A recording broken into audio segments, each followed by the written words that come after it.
You, John Fitzgerald Kennedy, do solemnly swear. I, John Fitzgerald Kennedy, do solemnly swear. That you will faithfully execute the office of President of the United States. That I will faithfully execute the office of President of the United States. And will, to the best of your ability. And will, to the best of my ability. Preserve, protect, and defend the Constitution of the United States. Preserve, protect, and defend the Constitution of the United States. So help you God. So help me God.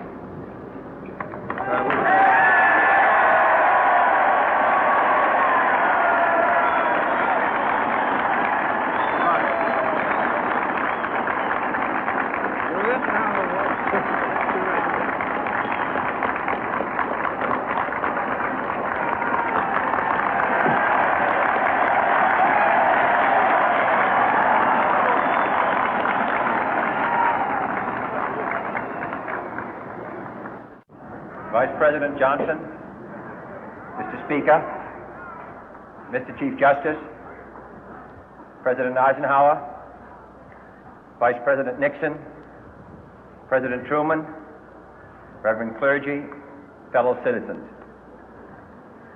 We observe today not a victory of party, but a celebration of freedom, symbolizing an end as well as a beginning, signifying renewal as well as change. For I have sworn before you and Almighty God the same solemn oath our forebears prescribed nearly a century and 3/4 ago. The world is very different now, for man holds in his mortal hands the power to abolish all forms of human poverty and all forms of human life. And yet the same revolutionary beliefs for which our forebears fought are still at issue around the globe. The belief that the rights of man come not from the generosity of the state, but from the hand of God. We dare not forget today that we are the heirs of that first revolution. Let the word go forth from this time and place to friend and foe alike that the torch has been passed to a new generation of Americans born in this century, tempered by war, disciplined by a hard and bitter peace, proud of our ancient heritage, and unwilling to witness or permit the slow undoing of those human rights to which this nation has always been committed and to which we are committed today at home and around the world.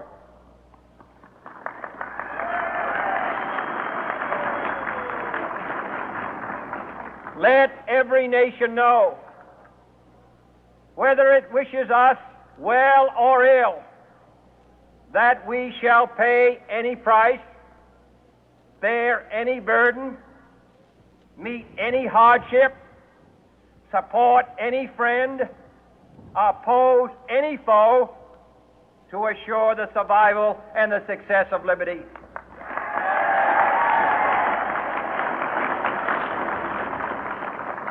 This much we pledge and more. To those old allies whose cultural and spiritual origins we share, we pledge the loyalty of faithful friends. United, there is little we cannot do in a host of cooperative ventures. Divided, there is little we can do, for we dare not meet a powerful challenge at odds and split asunder. To those new states whom we welcome to the ranks of the free, we pledge our word that one form of colonial control shall not have passed away, merely to be replaced by a far more iron tyranny. We shall not always expect to find them supporting our view, but we shall always hope to find them strongly supporting their own freedom, and to remember that in the past, those who foolishly sought power by riding the back of the tiger ended up inside.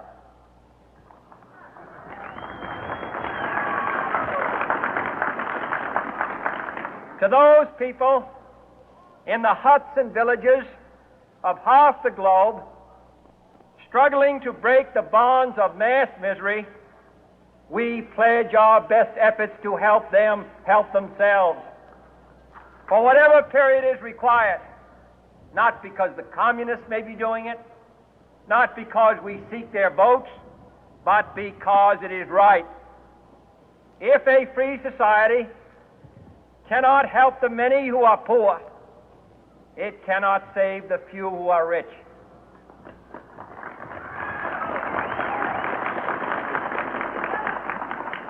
To our sister republics south of our border, we offer a special pledge to convert our good words into good deeds, in a new alliance for progress, to assist free men and free governments in casting off the chains of poverty.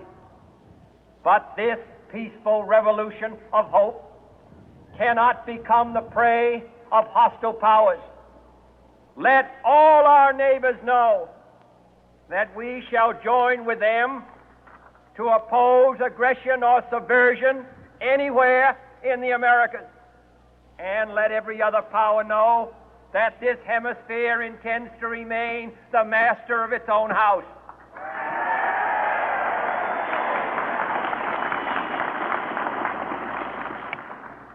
To that World Assembly of Sovereign States, the United Nations, our last best hope, in an age where the instruments of war have far outpaced the instruments of peace, we renew our pledge of support to prevent it from becoming merely a forum for invective, to strengthen its shield of the new and the weak, and to enlarge the area in which its writ may run. Finally, to those nations who would make themselves our adversary, we offer not a pledge, but a request that both sides begin anew the quest for peace. Before the dark powers of destruction, unleashed by science, engulf all humanity in planned or accidental self-destruction, we dare not tempt them with weakness, for only when our arms are sufficient beyond doubt can we be certain beyond doubt that they will never be employed. But neither can two great and powerful groups of nations take comfort from our present course, both sides overburdened by the cost of modern weapons, both rightly alarmed by the steady spread of the deadly atom, yet both racing to alter that uncertain balance of terror that stays the hand of mankind's final war. So let us begin anew, remembering on both sides that civility is not a sign of weakness, and sincerity is always subject to proof. Let us never negotiate out of fear, but let us never fear to negotiate.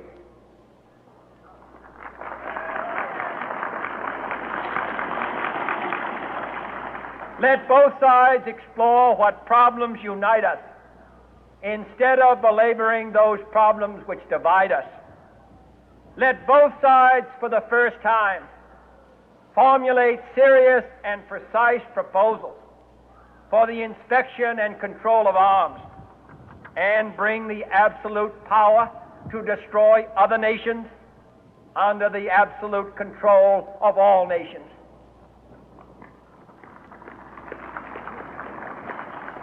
Let both sides seek to invoke the wonders of science instead of its terrors.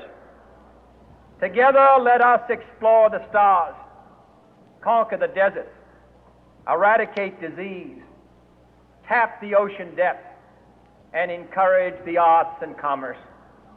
Let both sides unite to heed in all corners of the earth the command of Isaiah to undo the heavy burden and let the oppressed go free.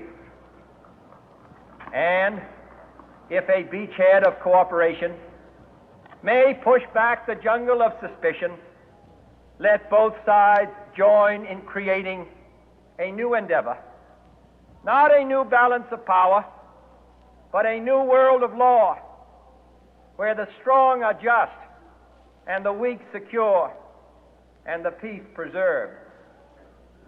All this will not be finished in the first 100 days, nor will it be finished in the first 1,000 days, nor in the life of this administration, nor even perhaps in our lifetime on this planet. But let us begin.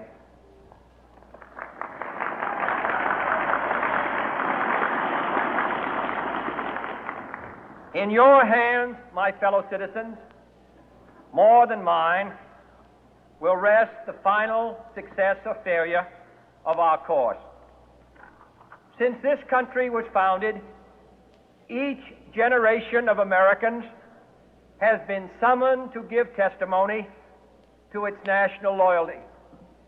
The graves of young Americans who answered the call to service surround the globe. Now the trumpet summons us again, not as a call to bear arms, though arms we need, not as a call to battle, though in battle we are, but a call to bear the burden of a long twilight struggle, year in and year out, rejoicing in hope, patient in tribulation, a struggle against the common enemies of man, tyranny, poverty, disease, and war itself. Can we forge against these enemies a grand and global alliance,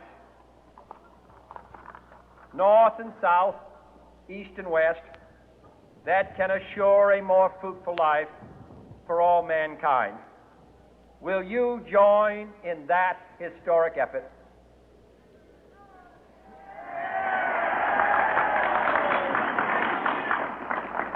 In the long history of the world, only a few generations have been granted the role of defending freedom in its hour of maximum danger.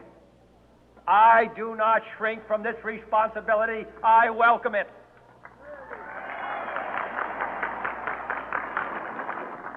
I do not believe that any of us would exchange places with any other people or any other generation. The energy, the faith, the devotion which we bring to this endeavor will light our country and all who serve it. And the glow from that fire can truly light the world. And so, my fellow Americans, ask not what your country can do for you,